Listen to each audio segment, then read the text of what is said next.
Welcome to the Startup Builders and Backers Show, a podcast which is part of the Tech Talks network. I'm Neil C. Hughes, and you may know me from the Tech Talks daily podcast, which covers a completely different topic every day around how technology is ultimately impacting our life, our work, and even world. But the Tech Talks network is a series of unique podcasts that drill down on unique subjects and showcase the voices right at the heart of tech startups. And in this series, I want to shine a spotlight on the energetic world of startups, where bold entrepreneurs and visionary investors come together and create the world-beating solutions of tomorrow. So the conversations you can expect to hear on this show will dive right into the journeys of those building innovative companies and also the strategic insights of those who support them, balancing the excitement of breakthrough ideas with the more pragmatic challenges of scaling a business. So if you're a startup founder, you get to learn from other founders, some of the mistakes they learned and also some of the opportunities that they unlocked along the way. So I invite you to join us as we unpack the risks, the rewards and the realities of turning those groundbreaking concepts into successful enterprises.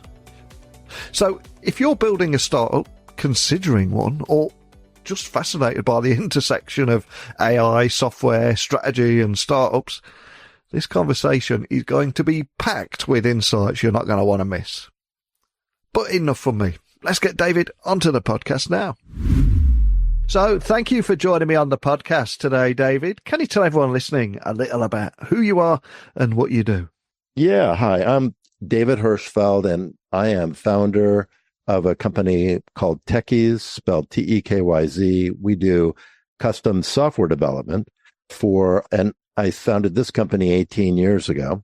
We do a lot of software development for a lot of startups. That's not our only market, but it's a big part of our market. And I've worked with over 90 startups during those 18 years. A few of them really successful, but the vast majority fail. And that's true with all startups, especially in the software world. And I've found the patterns that I believe make software companies successful and the ones that cause them to fail. And realizing those patterns, I created a methodology called Launch First, where we help startups get to cash flow in just the first few months, even before we develop their product, by doing pre-launch sales as a way of proving product market fit. So that's what I do now. I've been in the software world for 35 years, and I even had my own successful startup before I started Tekyz. So I have some experience in what it takes to be successful with a software startup as well. Well, thank you so much for joining me today. And on behalf of every startup founder listening, we've got to dig a little bit deeper on that. So tell me a little bit more about this launch first method and how it helps reduce everything from risks, costs and time for startups, while also minimizing reliance on investor funding. You're ticking a lot of boxes for founders here, but tell me a little bit more about this method. Sure. And thanks for asking about it, Neil. It's a favorite subject of mine because I feel like I owe founders. You know, they've been a big part of my business, and anything I can do to help them become successful is something that I should bring forward to them. So what I noticed is that founders that fail, or software companies that fail, they almost always fail for the same reason. And statistically, they fail 43% of the time because of this, and that's that they lack product market fit. And another 40% of the time, depending on the studies you look at, it's because they run out of money. But I believe they run out of money because they lack product market fit. So I believe if you combine both of those, around 85% of startups fail because they lack product market fit. So what is product market fit? Product market fit means that people will buy your product in enough numbers that your cost to acquire a customer, the marketing and sales cost to acquire a customer, is roughly 1/3 or less of what the lifetime value of that customer is. And that gives you enough margin then to reinvest back in your business and scale and grow and accelerate. And if you don't have that, a 3-to-1 ratio, basically, and you're not even close, you don't have a viable business.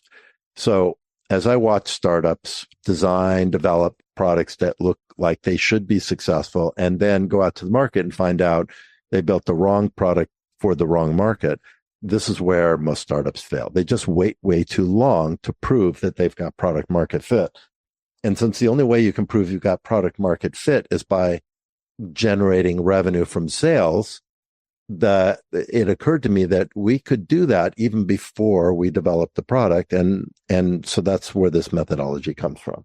That's why it's called Launch First. Launch the sales and marketing engine first before you even build the product. I love that. And one of the things that stood out to me when I was researching you, looking at your story, is that you've been working with software startups for more than 35 years. You've been through so many different trends and cycles, but this time around, it's not the internet, it's not mobile or mobile apps or digital disruption. Of course, it's the turn of AI that is now transforming the way software and businesses are designed and built. So how do you see AI development reshaping the software industry, and what opportunities and equally challenges does it present for startup founders listening? Well, in a few ways. First of all, the speed and acceleration of being able to develop a product is changing radically right now. I wouldn't say it has changed completely. It is changing because AI is evolving and accelerating so quickly.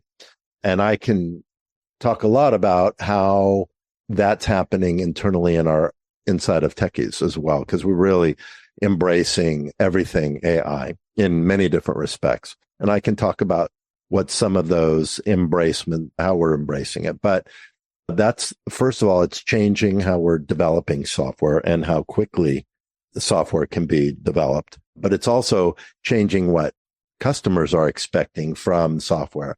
Very quickly, the world is expecting software to do a lot for them, where before they were just expecting software to be a place where they can do things more easily.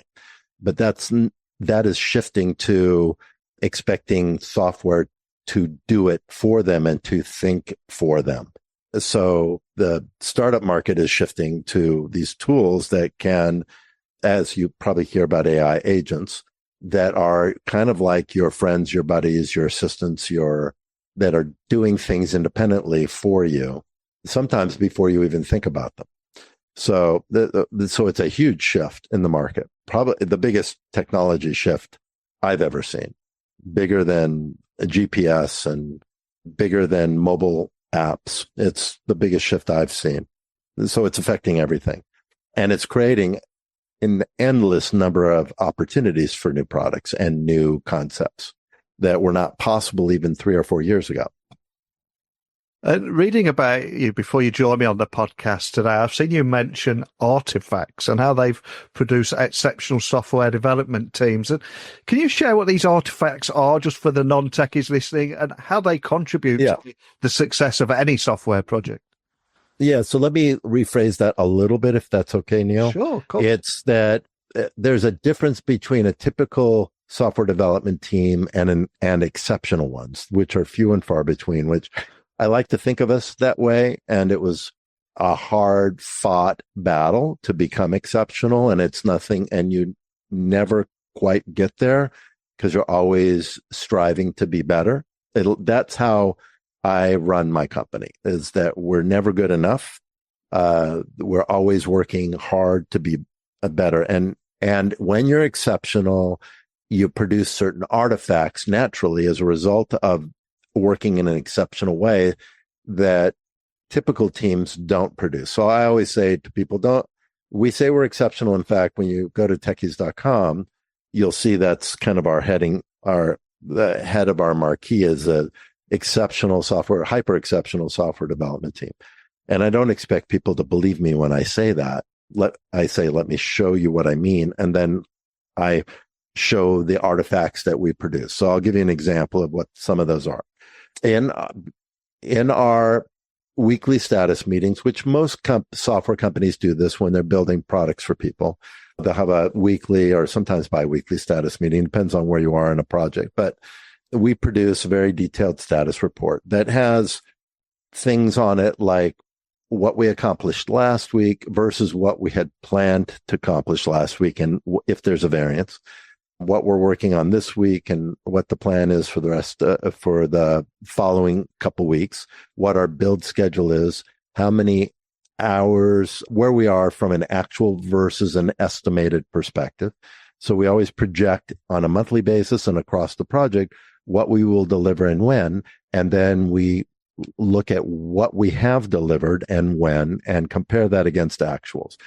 And our goal is always to be under 10% of a variance, which a lot of people think that's pretty extreme in terms of how tight we are on our estimates. But last year we were under 7% variance across our projects in terms of what we estimated versus what we actually delivered. And most software companies don't do this or can't do this because they don't track things at that level of detail. So they can't set those expectations. They don't understand their delivery patterns where, to a degree, where they can deliver as accurately as that. And we pride ourselves on being very accurate. So that means we have to have a pretty detailed estimation methodology, which we do. So we produce really sophisticated project estimates. That's another artifact, way more detailed than most companies. And I know that because I am friends with lots of other CEOs of other software companies, software development companies. And when we're talking, we talk about estimates, and they say, yeah, we're pretty detailed in our estimates. And I say, so are we. And I say, would you like to see how we do it? Because I like to share. Maybe I'll learn something from them, but if not, I'm happy to share how we do things. And whenever I show them our estimates, every single time they say, oh, we don't do them anywhere near as detailed as that. They start laughing and feel a little uncomfortable because our estimation process is really elaborate, but it's very costly to do it that way. And these are some of the things, we're good at it, but it's still costly. And because of that, this is where AI starts to really play in a factor. We're building an AI model. In fact, we just finished the first release of it that basically helps us produce our estimates using AI and helps us even improve on them a little bit. So, like I said, we are embracing AI in every aspect of our business, but those are just a couple artifacts, though what I call artifacts, that being in what I consider an exceptional company, these are some of the artifacts that we produce. And it took us years to develop the ability to track things at this level of detail that we do, to be able to create estimates and be accurate in terms of delivering on time, release after release. Anyway, that's what I mean by being exceptional and what I meant by artifacts. And as AI accelerates that pace of technological change that we're all seeing, there's so much hype at the moment, it can be challenging telling the difference between fact, fiction, and hallucinations and so much more. So how should software development teams better adapt to stay ahead without compromising quality or innovation, for example? Yeah, so that's a good question. And I don't know that I have the best answer for that because that's difficult to predict how much the state of the art is changing from day to day. We are internally exploring how to develop products faster with AI. We've been benchmarking a number of different approaches for the last 6 months or so, and we're continually doing this. We have a continual effort at it. So if we think of the user interface of an application, there's two aspects of that. There's the visual design component or the visual layout, and then there's the event management, state management, all of the background stuff that happens on the interface itself. So those are two halves of the interface. And we're about 90%, 85 to 90% have accelerated the very front end of that. On the back end of the front end, we're at about 30 to 35% acceleration using AI. We think we may be able to make a big leap there in the next week or two, but That's where we are. On the back end, which is basically building the business rules and the server functionality, the microservices architecture and components and everything else, we're at about 35, maybe 40% acceleration from where we were 6 months ago because of AI. And here's the problem, why we can't get to 80 or 90% on some of these areas, because most of the things we're building are sophisticated. And everything we build it to be scalable, which means microservices architecture and component architecture and making sure things are very discrete so that we can make changes quickly, deploy them independently, and also have an automated deployment system with automated testing. And there's a lot of aspects to being scalable environment that's built into our own DNA of my company. However, when you ask AI to build something for you, and there are some tools out there that are really cool, like Bolt and Replit and things like that can build entire applications for you, but they can't get very sophisticated before they start to fall apart. Because what happens, and the architecture of the code that they build is not scalable. It's pretty monolithic. It's not maintainable. And, it definitely doesn't come anywhere close to the level of quality we need for our clients.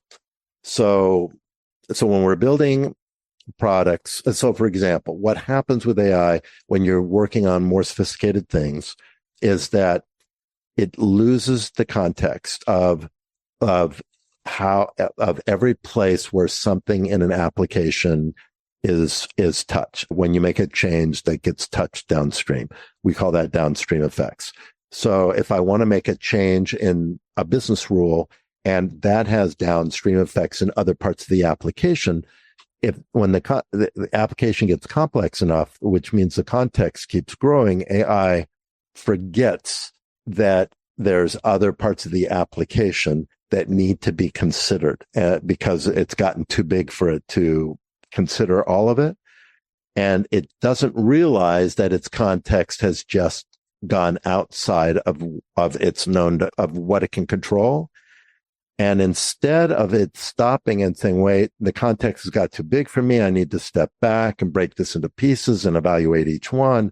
First, it doesn't do that. It runs away with this new context and can break things and can rewrite things that we're working in, and very quickly you start to get out of control. And so that's when we have to kind of back up and control the delivery of what AI is building and writing and what it can think about, and make sure that we're thinking of all the things it's forgetting. And that's why it's at 30% in some aspects of our code development right now. If we go back to the beginning of our conversation, I mean, you mentioned that after decades of experience working with startups, you've also identified so many different patterns that contribute to the success or the failure of a startup. Just to go back to that for a moment, can you share some of the common traits of successful startups and maybe some of the pitfalls that often lead to failure? Okay, so let me first start. I'll start with the common traits. So successful founders love the problem, not the product. So so what happens typically with founders, and this is more the pitfall thing, is they have a problem that they're struggling with it personally, or they've identified a problem related to somebody they know, and they realize an easy way or some way or an elegant way or a clever way to solve that problem. Then they fall in love with the solution, and they believe in themselves, and they have a vision for how they can take that solution and turn it into a business. And they believe in that vision, and they think very often that this can be a huge thing, like a unicorn. And these are all code words for I'm going to fail. Being focused on the vision, believing in yourself, those are good things. But when that becomes your entire reality, you forget about the problem and you forget about the customer. And I see this happening over and over and over again. It's a natural tendency that founders have to want to drive forward with their solutions. And founders who are consistently successful, especially like serial entrepreneurs, they love the problem. They focus on the customer and they continually talk to the customer about their problems. They never talk with them about their solutions because the solution is just the natural mitigation process of solving the problem. So they're not in love with the product. It's just the necessary evil, if you want to say, but they want to spend their time talking with customers, understanding the problems. How have they dealt with that problem in the past? Have they been able to solve it in other ways? Why didn't they continue to use that, solve it in that way? What's changed? Aren't there other products on the market that solve this problem? Why aren't you using them? Have you tried them? This is what founders who are successful spend their time doing. It's talking with customers about their problems, about how they've solved their problems, about how much does this problem cost you? Is this something you feel motivated to want to solve? If there was a solution out there, would you be motivated to pursue it? Things like that, without ever talking about their product or a feature. Now, that's a skill set. Some founders just instinctually have this capability. Most do not. The vast majority do not. But the ones that do, they always find a path to success because they know whether they can afford to develop the solution, because they know how much they can sell it for, because they know the value proposition and how impacted their customer is from that problem, and who their customer is, because they've talked with enough of them. And looking at your own personal journey there, where you've been building and selling your first software company back in the day, what kind of lessons from your own personal experience still resonate with you today? And how do they influence the way you might mentor startups as well? Because you picked up more than a few war stories over the years, I would imagine.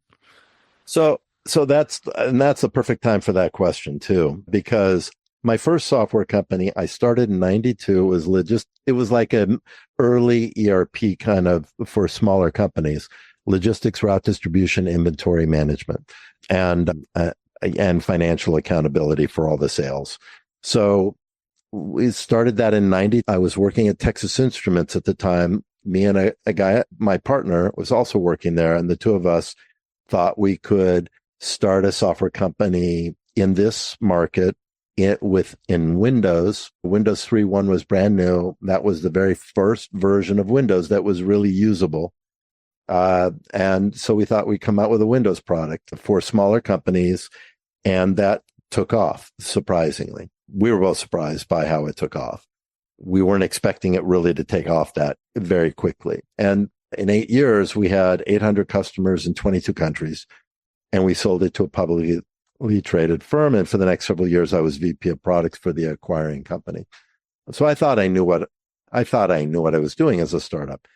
And a few years later, I started another software company in the wholesale automobile distribution market, where basically dealerships and car wholesalers could source from each other, because at the time there was no way to do that other than through the auctions. So if you have a customer coming in looking for a particular make, model car, there might be a car that was traded in at a dealer, or a wholesaler may have just bought a car like that, and you wouldn't know that if you weren't on this network. Well, I didn't follow the playbook from my first successful software company. I did it a different way. I was going to go the critical mass and raise money from investor way. I don't know what I was thinking, why I didn't do it the way I did my first company, since I was successful, but I didn't recognize that. I didn't recognize exactly what made me successful the first time. And so when I wasn't following that playbook the second time, I did not realize I was going off track or off script. Anyway, so I did get offered the money that I was looking for in investment. That was 1.2 million. I had about 300 customers on the app, but I gave them all free trials because I wanted to build up critical mass on this wholesale trading network, which was also a mistake. There was no reason I needed to do that. I could have charged them a subscription fee, they all would have probably paid it, or 80% of them. But I was afraid of turning that on before I had the financial investment so that I could accelerate the growth and grow the network. It's fear that often drives failures, and that was true here. I didn't take the investment offer because they wanted way too much equity from my perspective. I'd never raised money before. I didn't ever get another offer. And so eventually I ran out of money and had to close that business. So I had a success and I had a failure, and I didn't understand exactly what the difference was between the two or make the comparison until I saw a number of other startups make similar failures for the similar reasons. And then all of a sudden I started to realize, oh my God, everybody that's failing, they're all failing because they're just wait way too long to start to generate revenue from sales. And that's because everybody has this belief that you have to have the product and the market, and sometimes you have to have the network in place and all that before you can start charging. None of that's true. And you've enjoyed a hugely successful career. But what I love about you, having listened to your story today, is how you're giving back to the startup community, sharing your knowledge, your insights and experience. And for any entrepreneurs listening that are embarking at the very start of their journey, any practical advice that you'd offer to de-risk the process and ensure that their investment in software development ultimately leads to sustainable success? I appreciate it's a massive, massive question, but anything that you would pass on to those people listening? Well, yeah, if you start to generate revenue from pre-launch sales, which you can do without a product, you have to have something to show, usually a design prototype or something. But it's got to look realistic, even if it's not. That's a critical success factor, because if it doesn't look like a real product when you're demoing it to somebody, then the first question you get from them is, how do I know you can build this? Especially when you're talking about software. And so like if you've seen Kickstarters, which is sort of the mass market version of this, they always have some prototype to demo. They don't have the product yet, but they have something that looks like the product that you can see. So you know the product, that there's something real behind it, even if they don't have the product. So you don't have that question, how do I know they're going to be able to build this thing? If it's just a drawing, you're probably not going to be able, they're not going to be successful on Kickstarter. I remember there was a Kickstarter I bought into that was what do you call those things? A roll-up, like what you use at a gym, a foam roller. That was, this was one that would fold up for travel. And I saw the prototype on Kickstarter, a little video of how it worked. I thought, okay, this is cool. It was a year and a half before they actually came out with the product. So whatever they had, I think they probably made it from, from plastic that they cut out with an X-Acto knife, but it looked like the real product when they demoed it. So with software, you can do the same thing with a high fidelity prototype. And it doesn't take, and you can build the whole vision of your product out, not just the MVP, which is minimal viable product, which is what most founders will develop the first time. And that's not a lot of features, and that's hard to sell. Your prototype, you can build the whole vision of your product out and just a couple months and go out and start demoing that to potential clients. And then if it's realistic enough and you offer them a high enough value opportunity to get in early, they'll buy. And you start to generate revenue and prove that you've got product market fit, the right product for the right customer at the right time. And if they're not buying, you can pivot cheaply and quickly because you don't have software that you're having to rewrite. And you can pivot 2 or 3 or 4 times in the space of a couple months until you find that product market fit. Or you convince yourself that, you know what, this is the wrong time for the wrong market, the wrong product, whatever it is, and you fail fast and cheap. But assuming that you do find product market fit, which you will find it much more easily in this approach than you would if you've already built your product because of the cost and time it takes to pivot, then you're building up a number of highly invested beta users who will give you real feedback instead of free beta users who don't.